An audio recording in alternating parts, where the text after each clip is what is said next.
During a vibrant chapter in my life, I resided in the charming town of Ipswich in the UK. At that time, I had the privilege of working from home, which allowed me to deeply immerse myself in the local culture and community. Ipswich, with its rich history and scenic beauty, became my haven. I grew fond of its many delights, from the bustling waterfront to the quaint streets lined with eclectic shops and cozy cafes. My roots in Ipswich ran deep, and I rarely found the need to venture far from its welcoming embrace. There was always something new to discover, whether it was a hidden gem of a restaurant, an engaging cultural event, or a leisurely stroll through one of its many parks. I thrived in this setting, and my working situation allowed for building a robust social life that included a circle of friends who shared my love for the town. Family ties also played a significant role in my life during this period. My aunt, who lived in the serene coastal village of Winterton-on-Sea, was approaching a milestone birthday. This special occasion promised to be a joyous celebration, filled with love and cherished memories. The anticipation of gathering with family and friends to honor her added an extra layer of excitement to this already delightful time in my life. The drive from my apartment to Winterton-on-Sea generally took about 2 hours, and I embarked on this journey the following Thursday, taking advantage of the upcoming bank holiday on Friday. My aunt's birthday celebration was scheduled for that Sunday, making the timing perfect for a long weekend visit. As fortune would have it, an old school friend of mine happened to be in the neighboring village of Hemsby around the same time, also visiting family. Hemsby, a quaint and charming village just a stone's throw from Winterton-on-Sea, provided the ideal backdrop for our long-overdue catch-up. We eagerly made plans to meet that Friday evening for drinks, knowing it would be a wonderful opportunity to reconnect and reminisce about our shared past. Despite the relatively short distance, the drive was a refreshing change of scenery, with the picturesque countryside rolling past my window. The anticipation of both my aunt's birthday celebration and the reunion with my friend filled me with a sense of excitement and nostalgia. I finally arrived in Winterton-on-Sea and found a parking spot just outside my aunt's charming seaside cottage.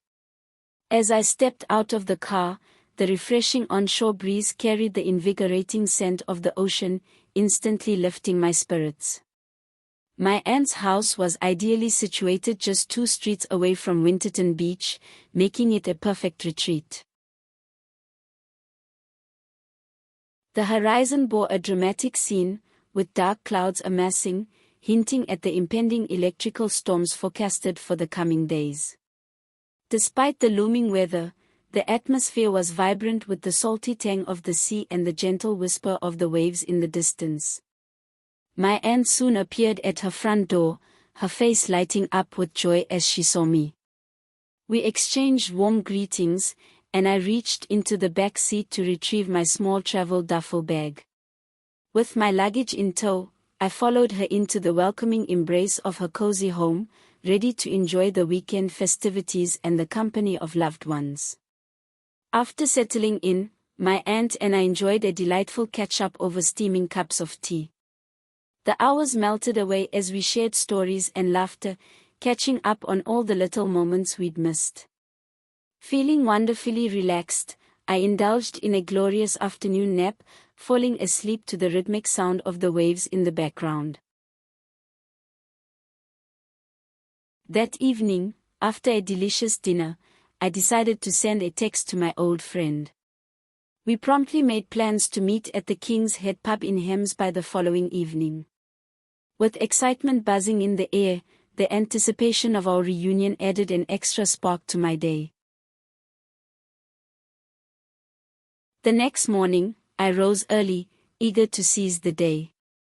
Foregoing breakfast, I laced up my shoes and headed straight to the beach for a revitalizing walk. The cool sand beneath my feet and the fresh sea breeze invigorated my senses, making me feel alive and renewed. Upon returning, I enjoyed a hearty lunch and decided to take advantage of the serene afternoon by indulging in another restful nap. Building up my energy reserves for the evening ahead, I could hardly contain my excitement. The prospect of seeing my friend again filled me with joy and nostalgia, and I knew our rendezvous at the King's Head pub would be a memorable evening. By now, the clouds had gathered ominously and the distant rumbling of thunder was carried by the ocean breeze, adding a sense of drama to the evening. Anticipating an eventful night ahead, I decided to walk to the King's Head pub in Hemsby. With plans to fully enjoy myself, I wanted to avoid the risk of drinking and driving. The walk was a pleasant 40-minute stroll, starting on the craft road that led out of Winterton-on-Sea. This scenic route soon transitioned into the charming countryside of Hemsby Road, meandering through lush fields and picturesque landscapes. Each step brought me closer to the quaint village of Hemsby, where the anticipation of seeing my friend added a spring to my step. As I reached Hemsby's familiar streets, I took a short trek up North Road, eagerly approaching the pub. Along the way, the atmosphere was electric, with the occasional flash of lightning illuminating the sky. Despite the inclement weather, the journey felt invigorating, setting the perfect tone for the evening ahead. When I entered the King's Head, I immediately spotted my friend waiting for me, a welcoming pint already ordered and placed in front of an empty chair.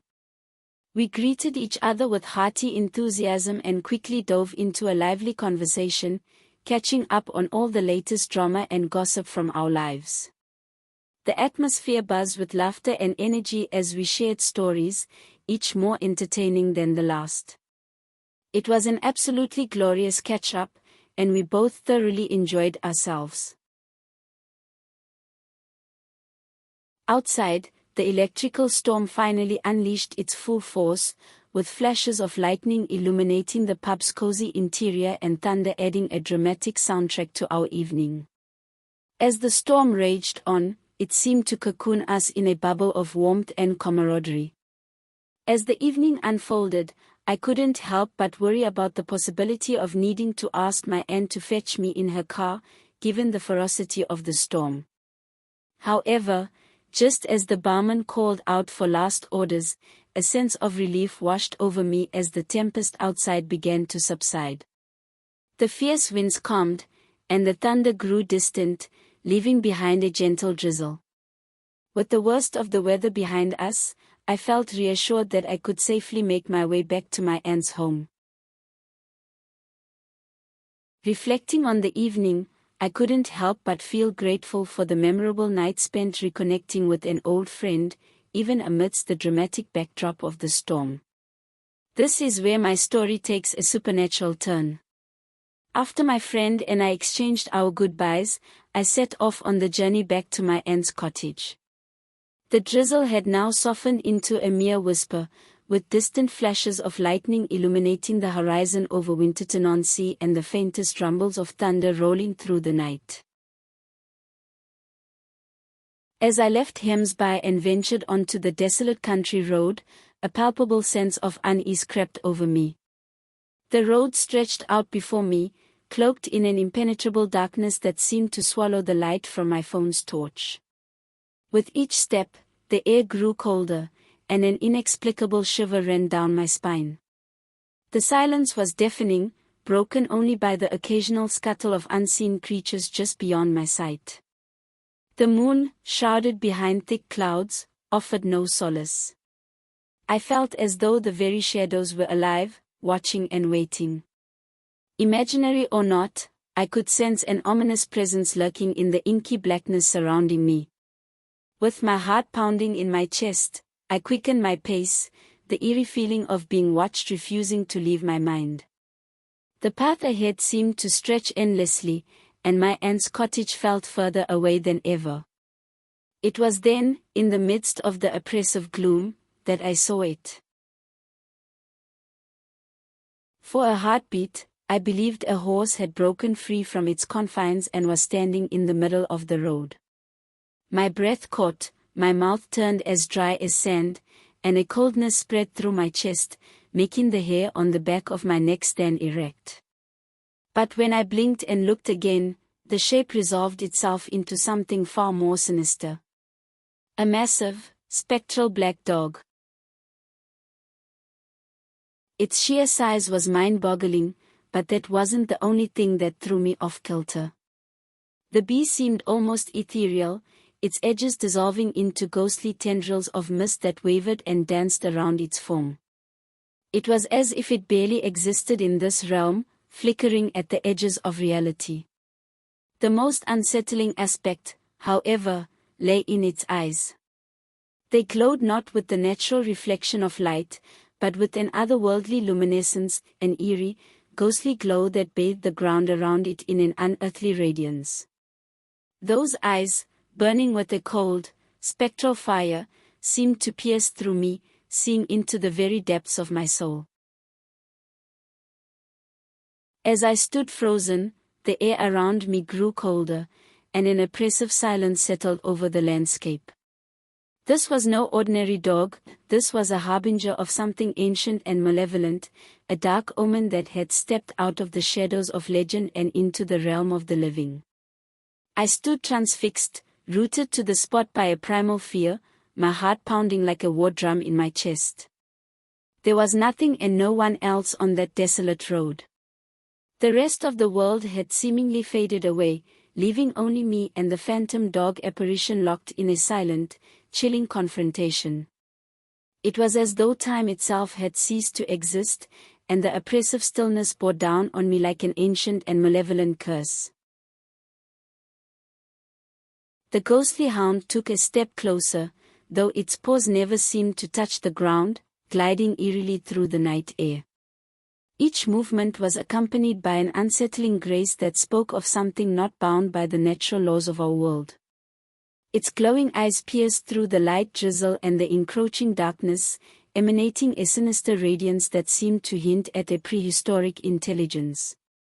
The beast's enormous head shimmered and smoked, lazy tendrils of ethereal mist unfurling and dissolving into the night air. It was as if the very fabric of reality resisted its presence, blurring and distorting around its form.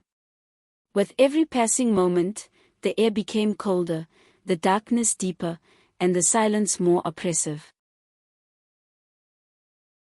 As I gazed into those otherworldly eyes, I felt an ancient dread creeping over me. It was not just fear of the unknown, it was a primal terror, an instinctive recognition of something profoundly wrong, something that should not exist in the mortal realm. I sensed that this apparition, this spectral hound, was a harbinger of doom, a messenger from the netherworld come to claim the souls of the living. In that frozen moment, I realized with a sinking heart that there was no one coming to my aid, no one who could save me from the spectral beast that loomed ever closer. Alone under the shroud of night, I stood face to face with an ancient horror, and the weight of that realization pressed on my soul like the cold hand of death itself. The great phantom dog blinked out of existence. No dramatic dissolution, no gradual fading, one moment it was there, an otherworldly presence commanding the darkness, and in the next heartbeat, it was simply gone. The night air where it had been hung strangely for a moment, as though the fabric of reality itself had twisted and contorted, showing a warped world through the ghostly void it left behind. Then, like a snapped rubber band, the space returned to its mundane state, leaving no trace of the spectral intrusion. I stood on the side of the empty country road, shrouded in a profound silence that felt thicker than the blackest night. The stillness was oppressive, pressing against my very bones. For what felt like an eternity, I was frozen in that eerie moment, trying to process the inexplicable encounter that had just unfolded. Gradually, I noticed the world around me beginning to reassert itself. The distant rumble of thunder reached my ears, a low, rolling growl that seemed to resonate with the lingering fear inside me. The sound of the light drizzle returned, the gentle patter of raindrops hitting the road becoming an oddly comforting reminder that I was still anchored to reality.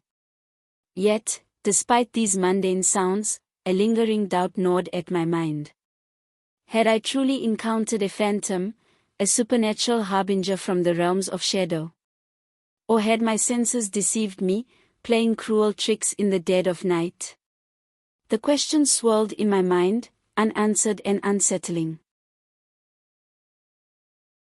As I stood there, soaked by the persistent drizzle, I couldn't shake the feeling that I'd brushed against something very old and malevolent, something that defied the rational explanations of the waking world.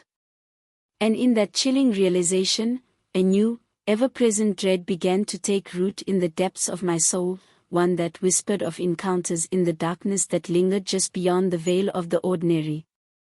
I forced myself to take a step, then another. Each footfall felt like moving through treacle, the weight of terror pressing down on my limbs. Gradually, the paralysis began to lift, and it became easier to move with a semblance of confidence. With a deep, shuddering breath, I set off at a brisk pace toward Winterton-on-Sea and my aunt's cottage. The path ahead was cloaked in darkness, flanked by twisted, skeletal trees that seemed to whisper ominous secrets to one another in the wind. As I walked, the sense of unease remained a constant companion that gnawed at the edges of my thoughts.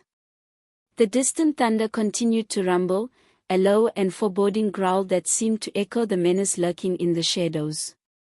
The drizzle fell steadily, and soaked my clothes and chilled me to the bone. Each step echoed in the silence between grumbling distant thunder, the rhythmic crunch of gravel beneath my shoes the only sound slicing through the oppressive night. My eyes darted warily from side to side, fully expecting the phantom dog to reappear at any moment, its glowing eyes piercing through the gloom once more. The narrow road wound its way through the dark countryside, and every unfamiliar shape seemed to hold the potential for some new horror. The trees pressed in on either side like ancient sentinels, their gnarled branches reaching out like ghostly fingers, and the night seemed to deepen with every step. Beyond the thicket, faint pinpricks of light hinted at the existence of Winterton-on-Sea, a small sanctuary against the encroaching abyss. I finally entered Winterton-on-Sea, and a wave of relief washed over me, reminiscent of the warm, comforting glow of the village streetlights that flickered against the encroaching darkness. The sight of those familiar, welcoming lights buoyed my spirits, and I quickened my pace, eager to leave the horrors of the night behind. For now, I promised myself to only dissect the events of the night once I was safely ensconced within the comforting confines of my aunt's cozy cottage. The mere thought of delving into the night's terror seemed unbearable. All I wanted was the sanctuary of my bed, where I could pull the covers over my head and pretend that the world beyond those four walls couldn't touch me.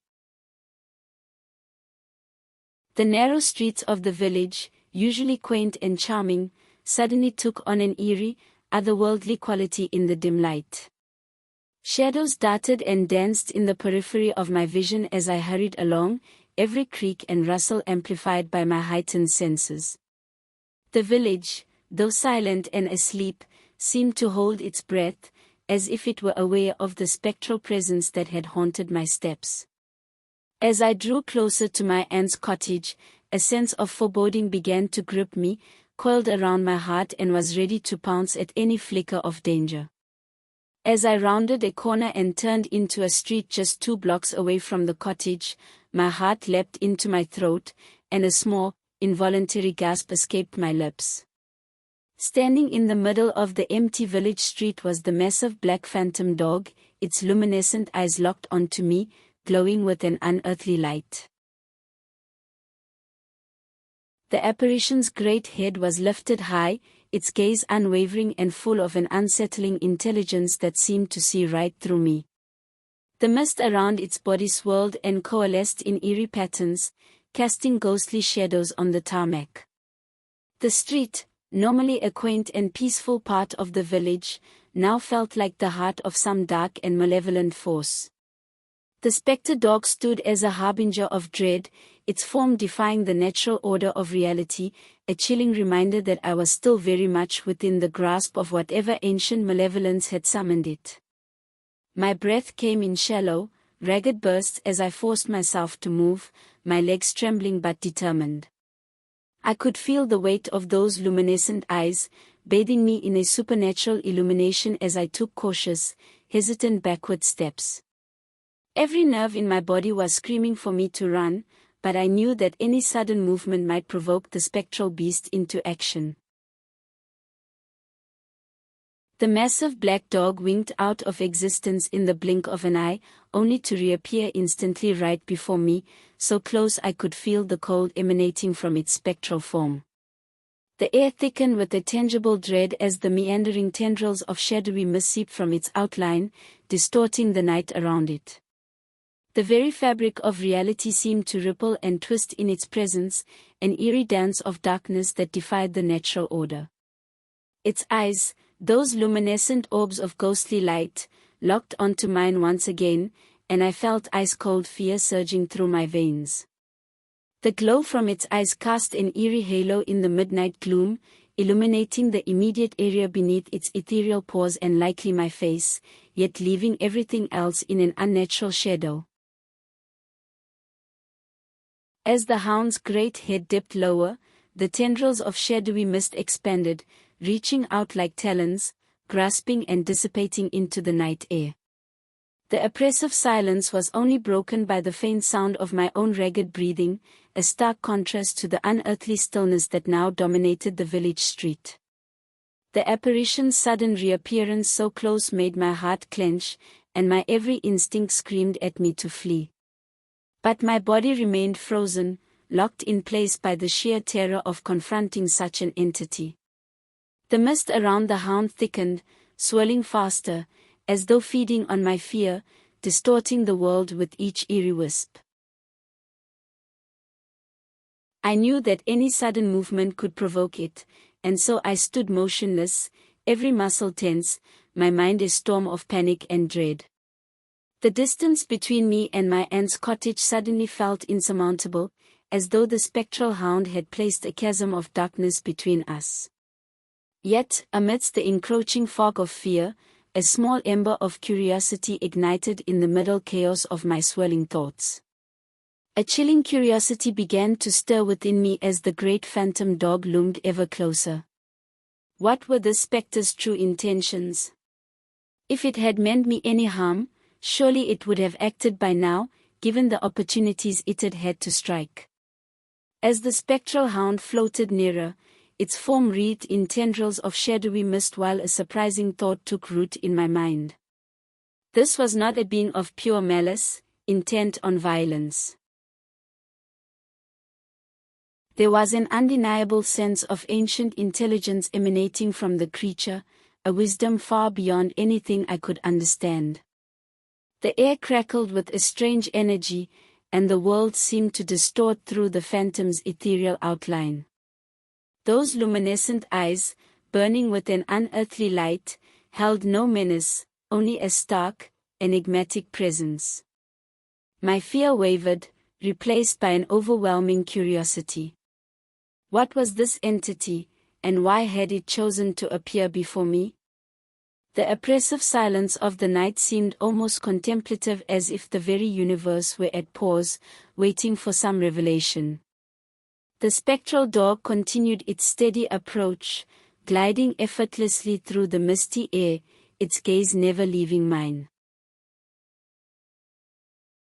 I could sense a depth of consciousness in the apparition. A profound awareness that transcended my comprehension. This was no mindless phantom.